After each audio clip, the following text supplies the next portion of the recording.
Nakabili ako ng alagbati. 10. Grabe, ang mahal talaga, oh. Grabe dito. Oh. Yung isang araw, nakabili din ako as in kalahati nito, 10. So, ito ngayon medyo malaki-laki siya, oh. May laki-laki. Grabe ang mahal ng gulay. Dati nung nagbibinta, nung meron pa kaming gulayan, grabe ang mura pa. So, grabe, oh.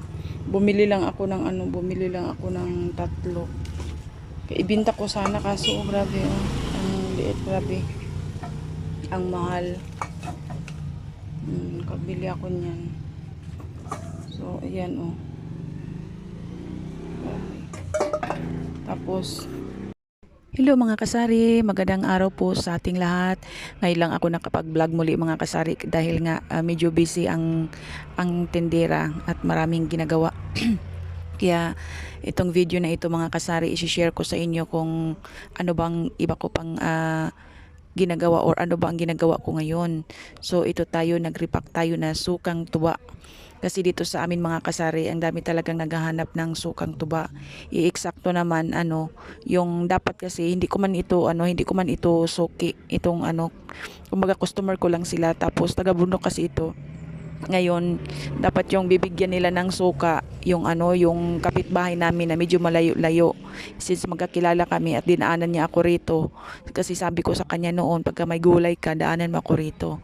Eksakto naman talaga na nung wala doon yung may-ari ng tindahan, dinala sa akin itong sukang tuba. Kaya kinuha ko na lang din. Kasi dito sa akin, mas gustuhin nila yung mga customer na sukang tuba kaysa yung nasa naka-repack na nasa sachet. Sanay ang mga tao dito talaga sa sukang tuba at kasi iba talaga ang lasa, mas yung original ba. Kaya dito pa lang mga kasari, kung may ganito ka na negosyo na sukang tuba or kahit tuba, panalo ka na talaga. Kasi i-share ko sa inyo mga kasari, yung kaibigan ko, ang negosyo naman niya tuba. At grabe yung talaga niya, yung nakabili siya ng mga ng mga ari-arian niya ba, kasi sa lang sa pagninegosyo lang to ba, kasi nakahawak doon yata sa sa palengke at ang dami niyang suki doon sa palengke, ihatid lang niya doon, tapos balikan niya yung bayad pagkahapon. At galon-galon talaga yung kanyang delivery, at isa truck na talaga ang ang pagdi-deliver. So marami siyang mananggiti kasi ang tawag diyan sa amin, tagakuha ng tuba. Kaya yun, panalo ka kapag meron kang ganitong negosyo, tuba. Kasi mas gusto yun ng tao kasi mura pati ba. At saka healthy din sa katawan. Wala siyang sabi nila daw, parang gamot daw. Gamot naman talaga ang coconut, diba? So ito tayo. So ayan na, natapos na natin ang pag-repack mga kasari. So yan, ang binta ko niyan, bawat maliit na bote ay 10. Tapos yung malaki, binta natin yan ng 60. Kasi talagang pag nakita yan ng mga mangingisda, ubos to kaagad. At kukulangin ito mga kasari.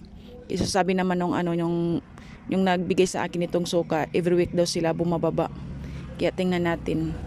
Ang laki ng kita mo rito, lalo na pagka i-repack natin. Talagang swak ka talaga at laki ng tubuan dito.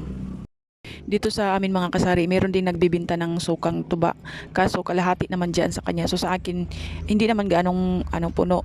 Pero mas lamang sa akin ng konti. Kumbaga mas marami-rami sa akin ng konti.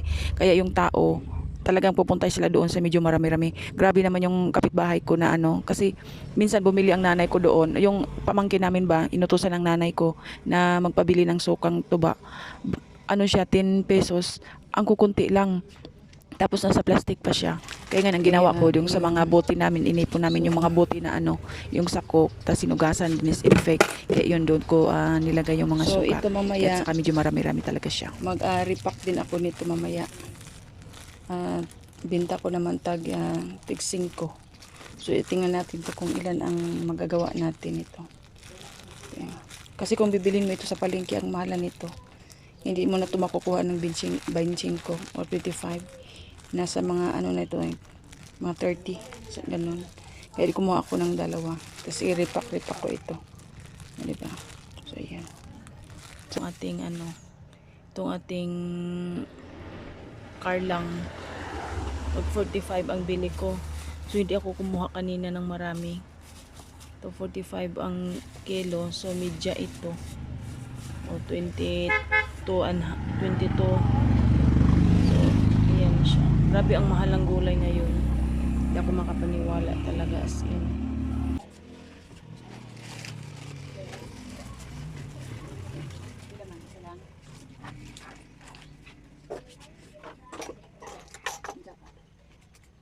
Kasi hindi ka na nga nangamasahe, hinatid na nga yung libre yung suka sa bahay mo o sa tindahan mo. Tapos grabe ka pa magpresyo sa sa suka mo. Ay hindi na yun makaano ba? Hindi kumbaga hindi na makatarungan. Ha? Diba? Dishwashing. Dishwashing dagko.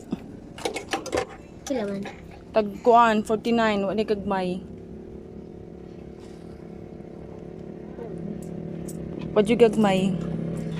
49. Tama mo. Tama ra? Hmm? Nag-increase siya. Meow.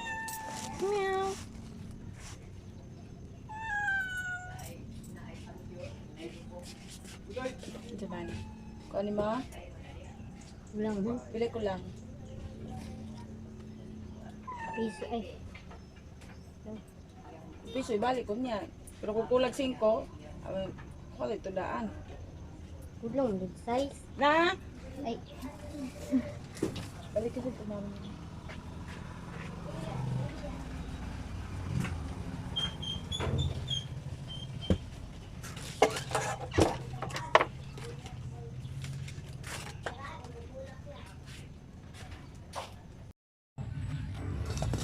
So ito na yung aking nagawang mga kasari. Ang sili. So niripak-ripak ko kasi ito. Ayan na siya. So binta ko to tag 5 pesos. See. Kasi ang mahal talaga ngayon ng sili mga kasari. Ayan. Diba? Ayan.